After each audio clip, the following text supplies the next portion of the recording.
everyone. I'm Congresswoman Elissa Slotkin. Thanks so much for the opportunity to speak to an organization that's doing really important, selfless grassroots work and expand opportunity for all Michiganders.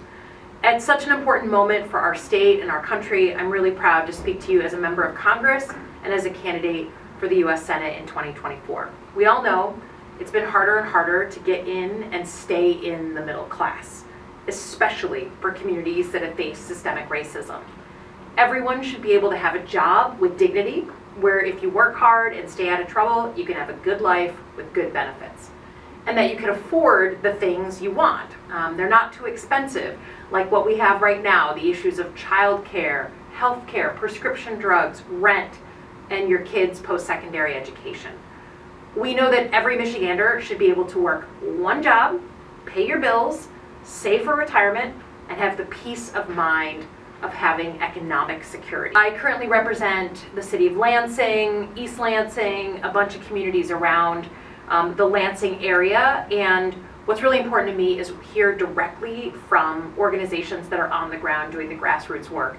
Mikey 23 Foundation is one of them that's doing amazing work, for instance, on gun violence. But it's really important to me to inform my work by what I hear on the ground and in the communities across my district. And that is the same approach that I plan to use in the U.S. Senate. Listening to what my constituents were telling me is why I worked, for instance, to secure $2.5 million to support a community health center for medically underserved communities in Ingham County, helping to reduce the health disparities and lack of access we see for communities of color.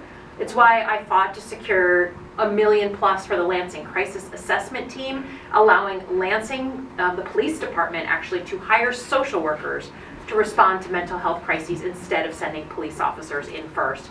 And most importantly, I'm a proud supporter of the George Floyd Justice in Policing Act.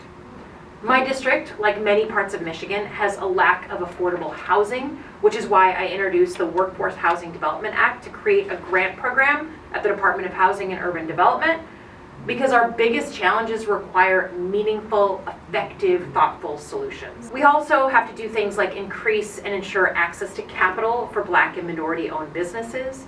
It's why, especially during the pandemic, I spent time bringing together African American business owners with our banks to talk about access to capital. In the Senate, I'm committed to reforming the filibuster so we can actually move legislation to the floor and up for an up or down vote. What really brought this home was that we were not able to get an up or down vote on legislation like the John Lewis Voting Rights Advancement Act, right? It's literally the Voting Rights Act of the 1960s, updated, has not gotten an up or down vote.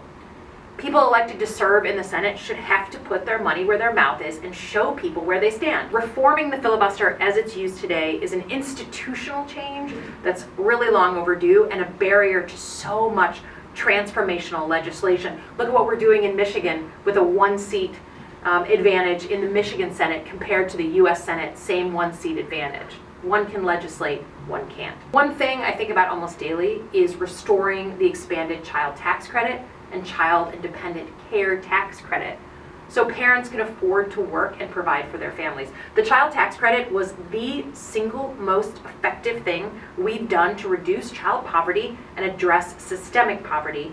And in the Senate, I'm going to fight to make it permanent. One of the other things I feel really passionately about, that's a big picture thing, is bringing the concept of equity into the spending of federal dollars. We tried a pilot of this program in my office. We were picking about 15 projects, community projects that we were going to try and advocate and support. And we happened to meet someone who helped us understand how to give an equity score to every community that we represent, so that when we were deciding which projects to fund, we were thinking about historic inequality issues.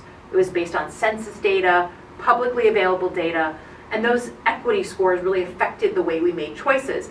That's the kind of thing I want to bring to the spending of federal dollars writ large. I'm also really focused on protecting our rights, voting rights, and then labor protections for working class people. It's why I'm a really proud supporter of the PRO Act and have voted over and over on the PRO Act in my time in Congress. With the current racial climate and polarization we find ourselves in today, we need principled leaders and generational change. Amazingly, if I get elected, I'll be the youngest Democratic woman in the Senate, And I'm hoping to bring not just a different age, a different generation, but a different style to the U.S. Senate.